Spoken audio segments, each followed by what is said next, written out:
Awesome. All right, here we are on the Brutal Buddha Longevity Podcast. We have Mr. Calvin Harris coming in live from Commerce City, Denver, Colorado. Not Yeah, mistaken. that's right. Plays football or soccer for our American fans for the Colorado Rapids. Has had a really, really cool and unique journey, bouncing around the world. Living in Hong Kong and the UK. So I'm sure he'll get more into that. But for our audience today, just a reminder: the Brutal Buddha Longevity Podcast is all about health and wellness for men, really people across the globe, tips and tricks, how to stay mentally fit, how to stay engaged in whatever you're passionate about. So without further ado, I'd love to welcome Calvin. So Calvin, if you'd like to just give a quick overview of yourself, a little bit of your background and what brings you here today. Sounds good. No, thank you for having me.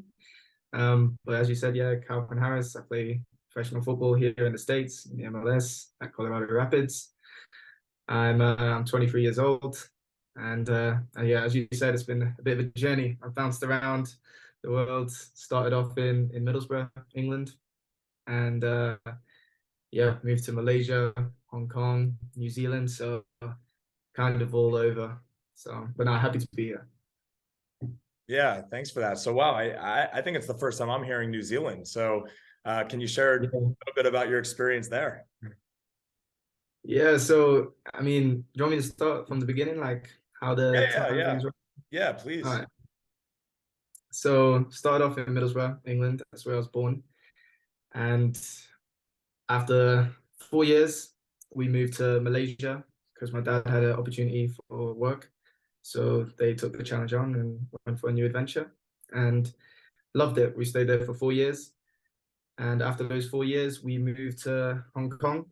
They thought Malaysia went so well, so why not try something different again? And was in Hong Kong for another 4 years, me personally, but my family stayed there for 8. So after my 4 years there, I went to New Zealand and I got the opportunity to play for a pro team there, in the academy when I was 14. And towards the end of my time in New Zealand, I had to decide if I was going to stay and try and get a contract with the team. But because I was an international, it made things difficult for the club. With me being a young player because of the amount of spots that they can give to players, and me being a young kid, they're not really going to use that limited spot on a young kid. So I had a decision to make if I was going to stay and wait for that New Zealand citizenship and try and get a contract that way. But some of my friends were looking at the States, and looking at colleges and that kind of pathway into MLS. And one of the lads did it, and he went to UVA. His name is Joe Bell. He's a New Zealand footballer, plays with the national team and whatnot. But he found it really, really good, and he had great success over there. And a couple of Amazing. us were like, all right, well, it's went so well for him, so why not try it out? And Let's follow suit. um, Yeah. Let's go for the gold. exactly, exactly. So that kind of links with as well, surrounding yourself with good people. Yeah. And I find those kind of people wherever I've been, in Malaysia, Hong Kong, or New Zealand and here. But Yeah. yeah, so I went and started sending out emails. My friend, he's now at Harvard. He's like the close friend I was doing it at the time, and we were both on like the same, goal and journey to try and get over there. And he just said one day, he was like, come to the library, come meet me at the library. I'll make a draft email for you, and we'll send them out and see what happens. And I sent out the emails, and I got the best school that I wanted. Number one at the time, Wake Forest. So I went, loved it, and after 2 years at Wake Forest, I got a professional contract with FC Cincinnati. So yeah, and then after those 2 years, I moved here to Denver. So it's a long story, a lot of bouncing around. Yeah, it seems like 4 to 2 years is kind of my time span, I guess. I keep moving on and going on to new challenges around that time. So yeah. Yeah. Well, it's great. And thanks for sharing the story from inception pretty much over the last several years. And I think you're on a path to absolute greatness, right? Like you have a really good from our conversations previously, you have a really good outlook on life, on your career, on your professionalism. So I think it's incredible the passion you have for football and where it can take you, right? So I know, our fans are definitely interested to hear some of the things you think about when it comes to longevity, your long-term health, right? How do you make sure you're avoiding injuries? How do you stay mentally fit, through some of the obstacles in life, right? We all go through them. No matter what your profession is, no matter what you're working on, we always have challenges that we need to overcome. So can you share a little bit about how you've overcome challenges? Feel free to dive into any details or just high level, whatever makes sense. Yeah, no, there's in professional sport or just in life, there's going to be loads of challenges, right? And when you're aspiring for greater things and you're pushing yourself and trying to make yourself better every day, you're going to face obstacles. And I've had those, whether it's injuries, moving away from home, and whatnot. But I guess I've always looked at it as, if you don't quit, like that's the first step you gotta do. You know what I mean? And there's been times where I wanted to go home, like during my time in New Zealand.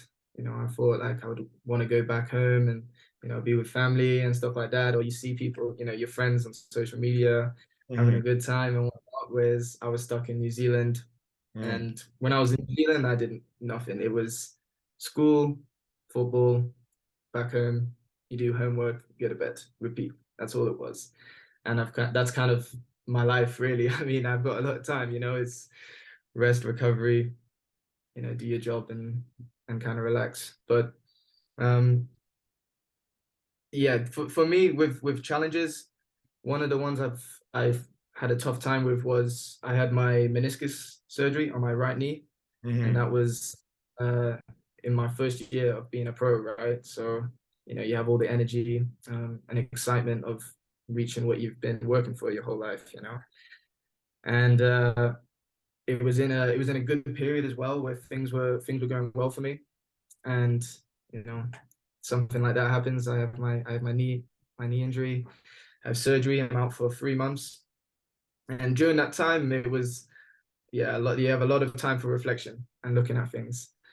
But yeah, I mean, I think the work that you put in every day, it always pays off, and that's the what I've always looked at it as. And if you don't quit, yeah, what did you do during those 3 months? Like when you were sitting there and watching your teammates play and you didn't know how long the recovery would take, like were you reading a lot? Were you meditating? What are some of the tips and tricks that you have during a challenge like that when you think about the long run, right? Like the 10, 15, 20-year saga that you're really working on? it's a tough one. I don't really think I did anything like specifically in terms of like meditation or reading. I think I watch a lot of like YouTube videos, Okay. stuff. I did pick up some books actually, to be fair. I think Relentless was one of them. Oh yeah, I know Yeah, that one. different books. Yeah. But yeah, I there wasn't anything specific that I really did. I think I was always in contact with family, friends, and stuff like that. Okay. But yeah, So I couldn't say. community was Yeah, I was. right. You talk about things, you share how you're feeling, what you're processing it mentally, and you kind of get feedback from family, whether close or far, friends in the area. So it sounds like you have a really, good ability to get yourself out there and really talk with other, men, but also, people across the board, men and women, about how to overcome some of these obstacles. Yeah, yeah, I think so. But I think it's also not dwelling on things too much, because once you start, going into that rabbit hole, it can just go deeper and deeper. So I try and just keep, when things aren't going right, like take a broader view on things. At the end of the day, I'm healthy. My family are all good. Just Yeah. take your mind away from football and all these goals that you have. At the end of the day, you're alive and you're happy. Yeah, that's such a good attitude, and I think it's rare to see that in a young gentleman in his in his 20s these days, right? Like most people kind of get caught up in the mix of the angst, the frustration. People are getting depressed over small things these days, when if you really widen your view and you think about the big picture and the long run, it's a lot easier to kind of see the forest through the trees, so to speak, right? The light at the end of the tunnel. So when it comes to gratitude, do you have like any routine around? I know you said you're not necessarily so into meditation, but do you do a stretching routine? Like, how do you calm your mind? Whether it's to start your day, at the end of your day, maybe middle of the day. Would love to hear any of the Calvin Harris routines that you have for our fans. Calvin Harris routine is very boring. There's not much going on, to be honest. Yeah, I don't think. I mean, my day is, there's no real routine to it. I'm sorry, I'm probably killing you. Like, I don't have like a strict routine in terms of like meditating or anything like that. So I mean, what more specifically do you mean by that? Yeah, like for example, at the end of your day, when you have so much ruminating in your mind, probably tons of hours on the pitch, hitting the weight room, like how do you actually get yourself to wind down? What is let's just maybe say like your wind down routine to clear your head a little bit and get prepared for the next day? Yeah, I think PlayStation helps. Playing with your friends, that's the best distraction. For us, it's with a lot of time. I would be watching like normal stuff, like anyone else, with watching Netflix or YouTube, things like that, just to go away from football and all that chaos, just kind of get away from it all. So what I'm hearing is even pro athletes still do normal things on a regular basis, hang out, spend Everything's time. Yeah. I think it's great. No, it's good. It's good. I think it's really good for us to understand, what you go through on a day-to-day basis. And it sounds like you need a lot of time for recovery, like for your actual body as well. So outside of the mental, health and the wind down routine, what do you do for body recovery, right? Do you have a stretch routine? Do you do that with your trainers at the Colorado Rapids? Maybe you could share a little bit about what that looks like when you start practice, when you end practice, beginning of a game, end of a game, etc. That'd be helpful for all of the athletes out there, the yoga practitioners, the runners, the weightlifters, the hikers, etc. Yeah, for pre-training, we always do like 30 minutes before training, we have like activation. So it'll be a lot of band work, stretching, foam roll, before training, just to get our muscles firing basically. And the big one for me is my glutes. Like, I need my glutes firing because I'm like quite quick. So if like my glutes aren't firing and they're not working, I'm more susceptible to getting a hamstring injury or injuries along that way. So that's what I do before. It takes about 30 minutes, just like the basics: foam roll, stretch, and like band work. And after, we have, like as you said, like we have physios and stuff at the club. So if I need work done, like massage or anything like that, that's always there. But I always will do like some stretching or work like that. Foam rolling is like the main one. I think it's really effective, doing foam rolling most days, because yeah, like instantly you'll feel better. Like any knots, tightness like that, afterwards you just feel better. Yeah. And then another one as well is the ice bath. I'm not in it as much as maybe other people because it's cold. But if I'm really sore, I'll also use the ice bath. Yeah, 100%. I think it's so good for you, and such a good way to also challenge yourself mentally. Because when I get in the ice bath after a minute or two, I'm like, I got to get out. But I try to push for a good 5 minutes, and when you're done, your whole body feels amazing. How long do you last? How long can you stay in there? I'll stay in there normally like 5 to 10. If I'm gonna Yeah. get in, I'll stay 5 to 10. Once you're in, it's okay. It's getting in, which is the tough bit, right? But once you're in there, it's okay. Yeah. And you said, did I hear you mention sauna, steam room? Do you do any of that stuff? Um, I don't. I think there is a sauna here, but I haven't been in the sauna here. Um, I haven't used it yet, but yeah, I love the sauna though.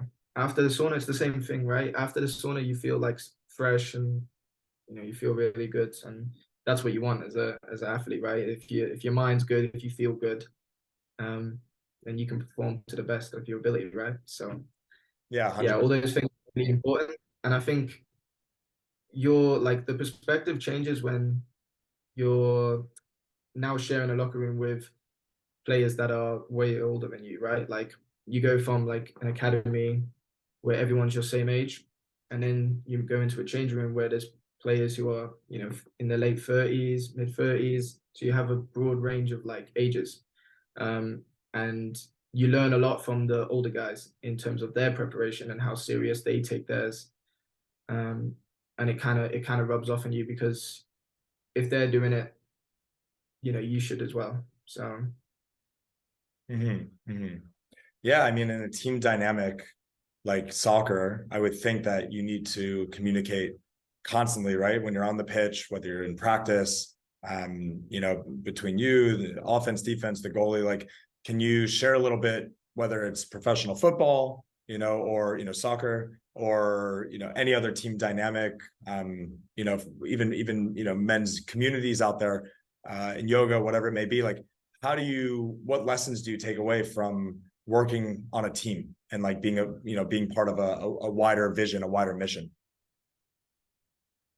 sorry, can you repeat that one time?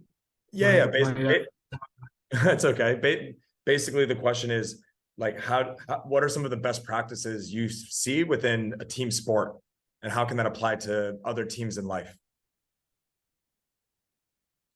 What do you mean by like practices? Like communication, how do you guys, talk about the goals for the season? What's the long-term vision? Things like that. Like, how do you like, even when you're on the pitch, how do you guys like communicate well, to achieve the goal of, winning the game, for example? Like, what are some of the things you need to do with your coaches, with the team members? I'm just curious.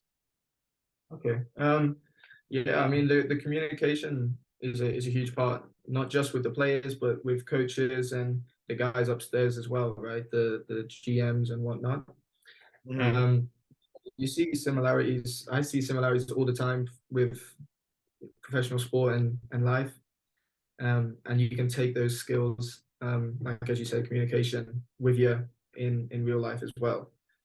Um, so specifically, we do meetings most days, which is like specific for the next game coming up. So we'll do analysis on the team and what we're going to do to combat that and try and get a result and get 3 points. So it's communication is a huge part of our team and a broad range of all sports really. Yeah, for sure. And then this brings me to the last topic, really around how do you maintain long-term energy, right? Like, how do you, stay motivated? How do you stay focused on the long-term goals that you have personally and professionally? Yeah, I remember we were talking the other day about Yeah. long-term goals, stuff like that. Um, and for me, the best way to hit long-term goals is to look short-term. Hmm. And that's how I've always looked at it. Literally, like each day, each week, um, trying to set little goals within a smaller period of time.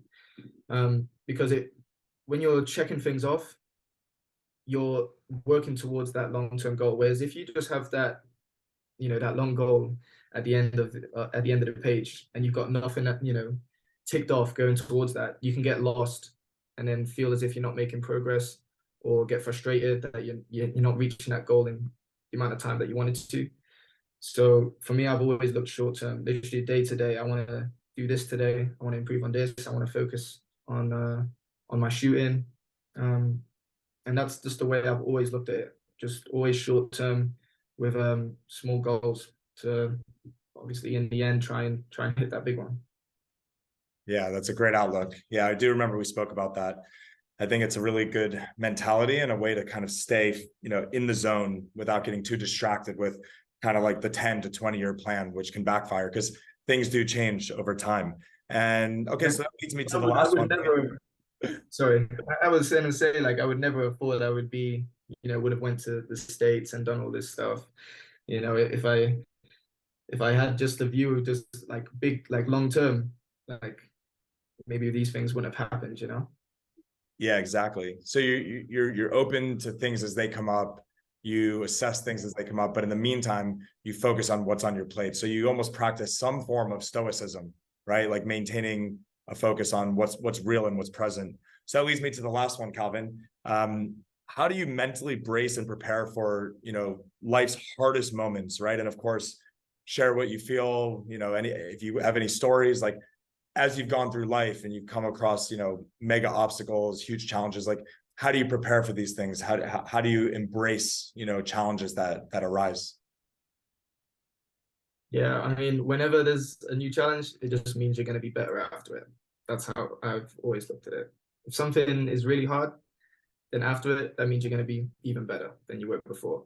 But if you just go away and you quit from it, then you've lost. You've made no progress.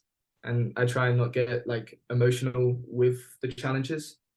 I yeah, as you said, like with like stoicism, I kind of just like to, see the challenge for what it is and take it on. And I know that after that, no matter how hard it is, I'm gonna be better. And that's how I look at it. Very, very simple. I try not to get like my emotions in too much. It's difficult at times, but as I said, like when I am in that tough period, then I just revert back to having that really broad view. And that's just the way I've looked at things, and it's been working for me. So I gotta keep going. I love it, man. I love it. It's such good energy. And yeah, we can't thank you enough from Team Brutal Buddha for joining our podcast. Obviously, we're a few episodes in, so number 7, and we look forward to doing hundreds and hundreds over time. So stay tuned. Where can people on the podcast today find you? Where do you post? Where do you engage with fans? Where can people find you? Yeah, I'm mainly on Instagram. Calvin Harris, I think 2000 is my name. Yeah, I think Calvin Harris 2000 on Instagram is where I'm at the most. Yeah. Nice. And what can we expect in the upcoming season? Where can people find your schedule? Like if they want to come watch you play? I know I have a friend in Denver who's going to come watch some games. So where can people find you? If anyone's in Denver and they want to come to a game, then just feel free to message me on Instagram, and we'll see if we can get some tickets or something like that to come watch a game. But yeah, besides that, I'm in Denver, and just reach out on Instagram. I love it. I love it. And the last thing is any final words or advice or closing thoughts for the wider audience today? Oh, well, I just think that podcasts like this are great. I think where people can come together, talk, and have share their goals as well and work towards their own thing personally. I think it's great. I think it's great. And it instills a lot of motivation because I watch podcasts just like these all the time. So yeah, I think it's great work that you guys are doing. What are maybe 2 or 3 of the other podcasts that you listen to, or things that even just one that comes to mind? I mean, it's kind of broad. Yeah, I'll watch just anything to do with sport and football. I don't have like specific names of podcasts right off the top of my head that I can tell Yeah. you. There's one I think But called Better Athlete or something like that, where they speak about the athlete's journey, from college afterwards, and kind of the obstacles and hurdles that, athletes alike have to overcome. But yeah, I mean, if you come across any that seem really cool, just flip it to me on WhatsApp. We'd love sure, to follow along. Awesome. Well, for everyone joining today, again, my name is Evan, co-founder of Brutal Buddha. We are a men's longevity brand focusing on preventative health and wellness. So Calvin, you fit the exact epitome of a Brutal Buddha. So thanks for your support, for rocking the gear. It looks great on you. Hope it's awesome for training and the like, and leisure wear. And without further ado, we'll go ahead and wrap up. And again, a huge thank you to you, Calvin, for being here today. So yeah, wishing you luck in the season ahead, and stay brutal. Thank you. Thank you for having me.